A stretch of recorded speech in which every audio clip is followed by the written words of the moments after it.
Hey, how's it going?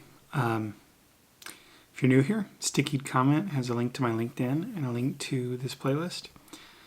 About 7.5 weeks ago, I was laid off on my birthday, and I'm just kind of sharing that process for anyone that might benefit from it in the future. Today's Sunday. Didn't do much yesterday. My wife and I watched that movie Air with Matt Damon and Ben Affleck and like 12 other people that you know. It was pretty good. Kind of documents the, as a movie, it's a docudrama. It documents the creation of like Air Jordan. So, yeah, that was kind of fun. My wife nerded out quite a lot to that. She's, I think she was a sports journalism major or minor in for her 4-year degree. I didn't apply to any jobs yesterday. I didn't even look. We went to do the groceries and some other stuff, and that kept us out of the house for 3 hours. And then I was just super tired when we got home. I wasn't feeling AI or working or anything. Just kind of took a me day. We were at the store and got these chocolate covered blueberries. This company's usually at the state fair, the Indiana State Fair. This 8 ounces though was $10, but you know, sometimes it's like, girl, treat yourself. Oh, I did hear from my friend yesterday, about 4 o'clock. He sent me an email. It's like, hey, so sorry I've been super busy. Yada yada. If you still need help, you know, I'll try to find time next weekend or in the next week. I was like, yeah, you know, you can help if you want, but, you know, so I'm not going to put a whole lot of stock into that or faith into that or anything because he's super busy, and this is now the third time in 53 days, I think, that he said he would help. Like, dude's legitimately busy, so not counting on that at all.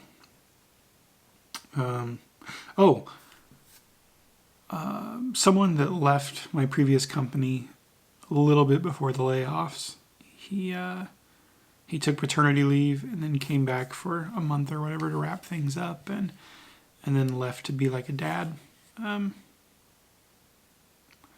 He reached out to me Friday night and was like, hey, so-and-so's looking for someone on the ops side to do this, this, and this.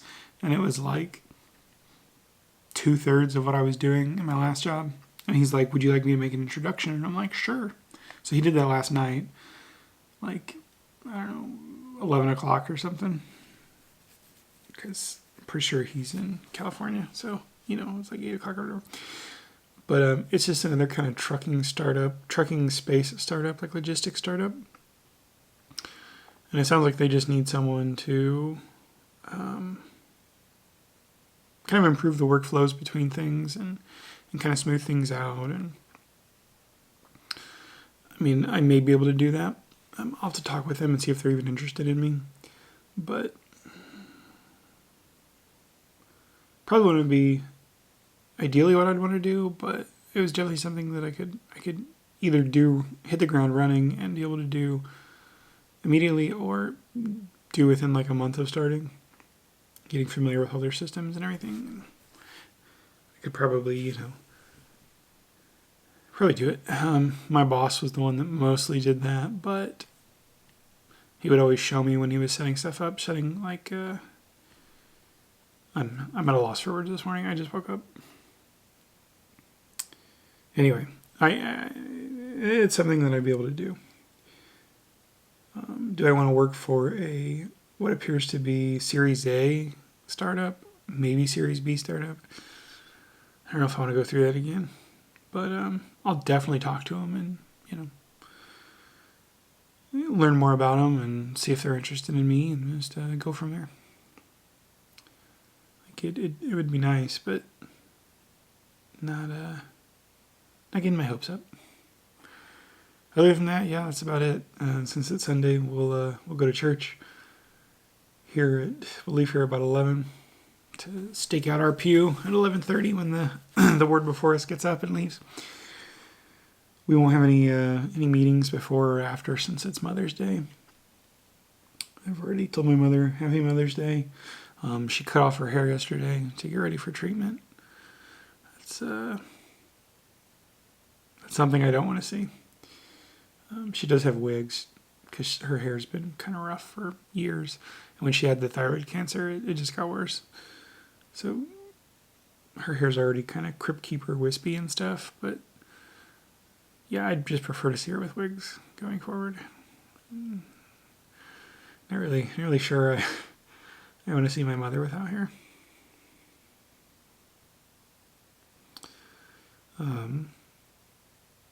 Hopefully next month I'll have to take her to one of her chemos.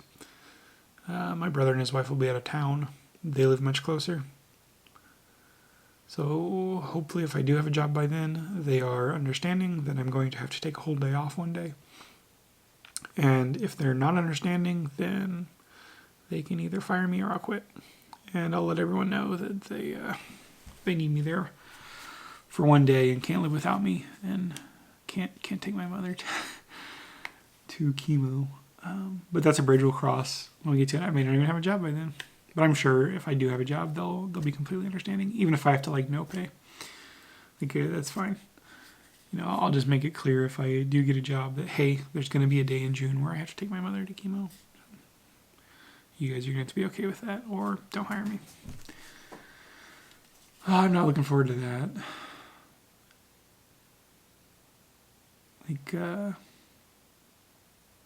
When the man I know as my father was going through treatment, I was 12,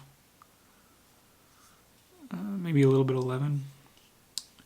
So I saw how he would get sick from it and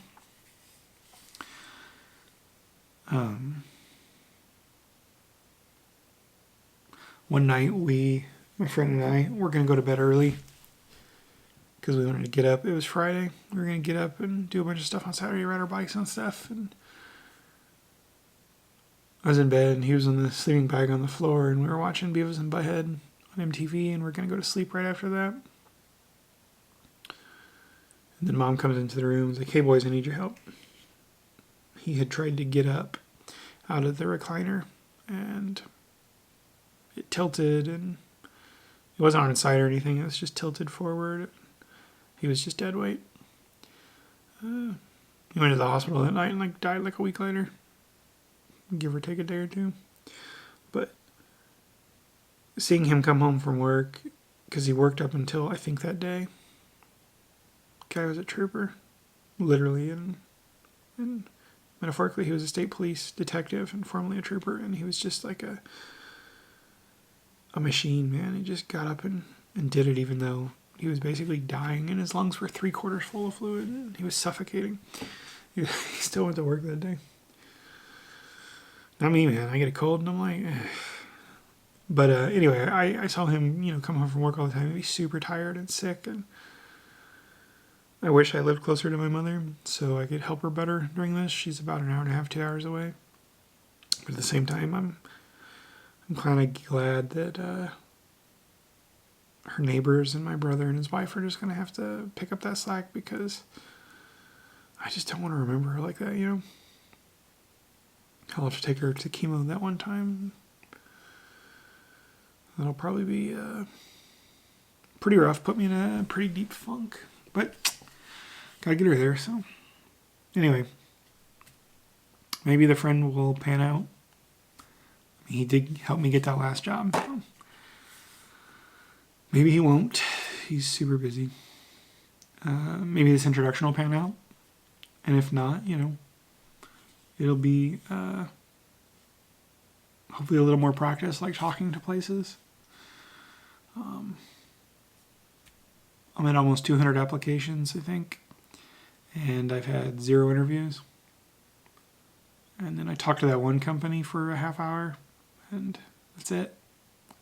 I've not talked to any guys, so I could probably use some practice talking to people or companies or interviewing managers or HR or whatever.